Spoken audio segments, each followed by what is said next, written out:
Hi, so my name is Ram. This is my tennis ball collector and the environment. I had to change the color of the flooring for the camera to sense the tennis ball because the tennis ball and the flooring was kind of similar color tone. I had to remove the human beings seated on a chair because um, I have this aerial camera at the top.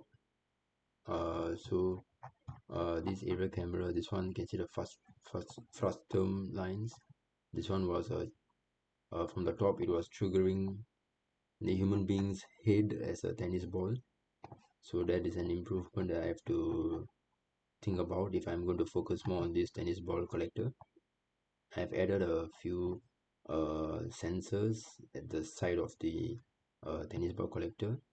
So my sensors are at let's see, main body. So I have this as you can see, I have this right side sensor, left side sensor, and the front sensor over here. This is for simulation purpose, but if I'm going to focus more on this robot, I would add sensors along the edges all the way the border of the collector, so that it will be more safe in the tennis court environment. So I have another camera over here, angled slightly downwards to show what is the robot's point of view. It's a integrated with a YOLO dataset, both the aerial view and this camera. So let's see how it is in action.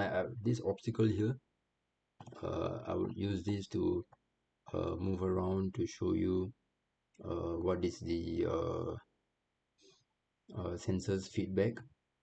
All right, so let's try start it up.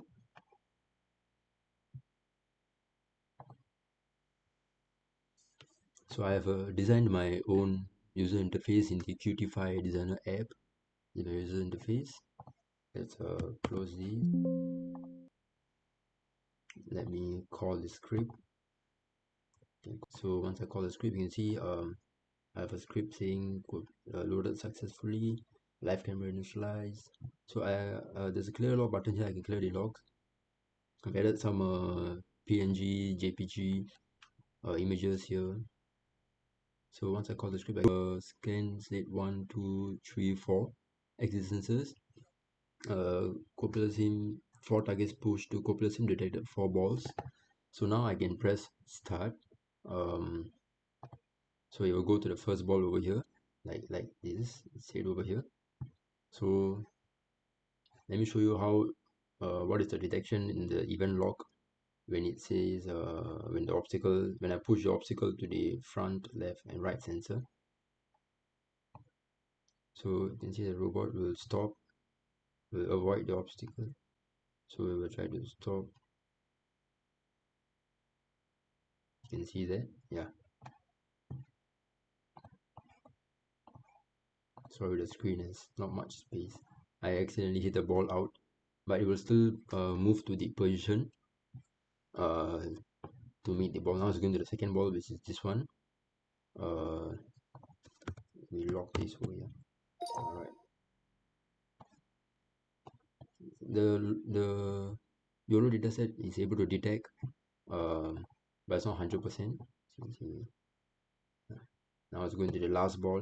It's over here. You can see the last ball is over here. So it will move to the ball. It won't be able to collect it because I have to make the ball bigger for the YOLO camera, aerial camera to detect.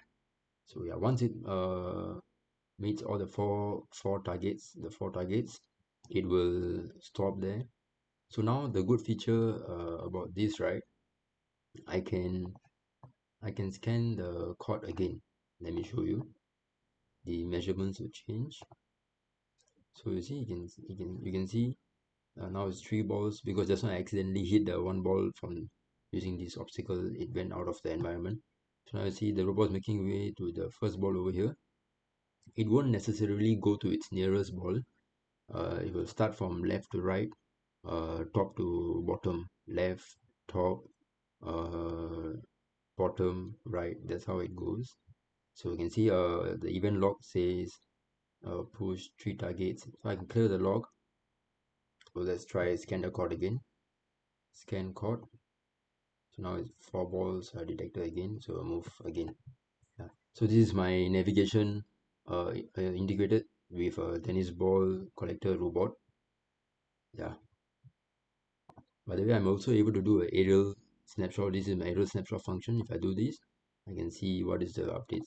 I can do it every second and I'll have it recorded in my event log. Yeah. All right. Thank you.